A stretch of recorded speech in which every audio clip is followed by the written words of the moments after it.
हमारे पास प्रश्न है एक ठोस गेंद का घनत्व एक प्रयोग से निर्धारित होना है। गेंद का व्यास एक स्क्रू गेज जिसका पिच 0.5 मिलीमीटर है तथा जिसके वृत्तीय पैमाने पर 50 भाग हैं द्वारा मापा जाता है। माप मुख्य पैमाने का मान 2.5 मिलीमीटर तथा वृत्तीय पैमाने का मान 20 भाग है। यदि गेंद के मापे गए द्रव्यमान में सापेक्ष त्रुटि 2% है तो घनत्व में सापेक्ष त्रुटि होगी। ठीक है, तो अब इसको करते हैं इस क्वेश्चन। ठीक है, तो सबसे पहले तो हमको अल्पतमांक ज्ञात करना होगा। ठीक है, जो हमारे पास मापक यंत्र है, स्क्रू गेज है, उसका अल्पतमांक ज्ञात करेंगे। तो अल्पतमांक क्या हो जाएगा, देखिए पिच इसका क्या है 0.5 मिलीमीटर है और कितने भाग हैं इस पे 50 भाग हैं। तो अल्पतमांक क्या हो जाएगा, अल्पतमांक हमारा होगा 0.5/50। तो ये आएगा हमारा 0.01 मिलीमीटर। ठीक है, उसके बाद गेंद का व्यास चाहिए, क्योंकि जब हम लोग क्या निकाल रहे हैं, घनत्व तो निकाल ले रहे हैं, तो घनत्व में कहीं न कहीं क्या आएगा, आयतन की बात आएगी ना। तो आयतन निकालने के लिए किसकी जरूरत पड़ेगी हम लोगों को, गेंद के व्यास की या फिर त्रिज्या की।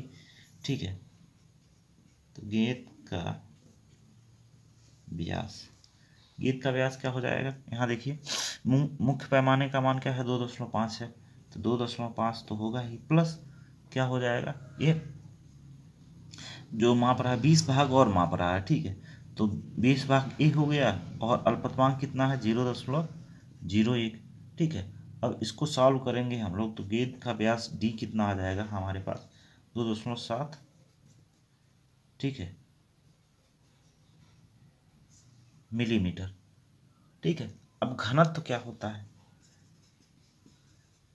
घनत्व हमारा रो बराबर होता है द्रव्यमान बटे क्या होता है, आयतन होता है। क्या होता है, द्रव्यमान बटे आयतन। और चूंकि गेंद कैसा है, गेंद ठोस गेंद है, गेंद के आकार का है ना, तो इसका आयतन क्या हो जाएगा 4/3 पाई आर क्यूब होता है। तो आर की जगह यार आर त्रिज्या होता है, यहाँ हमको डी मालूम है व्यास। ठीक है, तो क्या हो जाएगा D/2 का होल क्यूब। ठीक है, इसको आगे सॉल्व करते हैं, फिर रो हमारे पास क्या आ जाएगा, हमारे पास होगा 24 m/4 पाई डी क्यूब। ठीक है, अब इसको अब त्रुटि लिखने का एक आसान तरीका क्या है, यहाँ पे देख, यहाँ डेल्टा रो लिख लेते हैं, अपन रो हो जाएगा बराबर क्या हो जाएगा, देखिए ये 24 और 4 पाई क्या नियतांक है, तो इनसे कुछ फर्क नहीं पड़ेगा। तो ये क्या हो जाएगा, यहाँ पे डेल्टा m/m हो जाएगा, यहाँ पे प्लस ये d का घात 3 है ना, 3 यहाँ आ जाएगा और क्या हो जाएगा डेल्टा d/d हो जाएगा। ठीक है, अब मान रख देते हैं, तो द्रव्यमान में सापेक्ष त्रुटि कितना 2% दे रखा है, प्लस 3 गुणे, अब इसके मान में कितनी त्रुटि होगी 0.01। क्यों, क्योंकि अल्पतमांक क्या है, न्यूनतम त्रुटि होती है किसी यंत्र की, तो उस यंत्र द्वारा हम इसका व्यास माप रहे हैं, तो उस त्रुटि अधिकतम कितनी हो सकती है 0.01 और व्यास कितना है इतना। ठीक है, गुणे कितना है, गुणे अगर प्रतिशत में निकालना है तो क्या करेंगे 100 लिख लेंगे गुणे, और ये प्रतिशत में पहले से दे रखा है 2% प्लस। अब इसको हम लोग सॉल्व करेंगे तो क्या आ जाएगा, ये 1.1 आएगा, तो यहाँ पे क्या आ जाएगा 3.1%। ठीक है, तो सही आंसर क्या है सी 3.1%।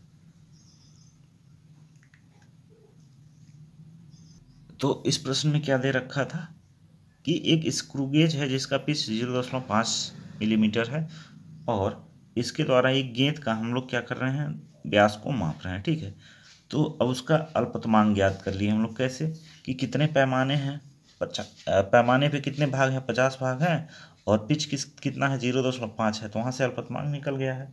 गेंद का व्यास निकाल लिए हैं, व्यास निकालने के बाद घनत्व का जो फार्मूला होता है उसमें घनत्व में त्रुटि क्या हो सकती है वो निकाले हैं, और द्रव्यमान में त्रुटि पहले से दे रखा था। बाकी डेल्टा डी और कैपिटल डी का मान रख के हम लोग टोटल जो सापेक्ष त्रुटि है उसको निकाली है। ठीक है।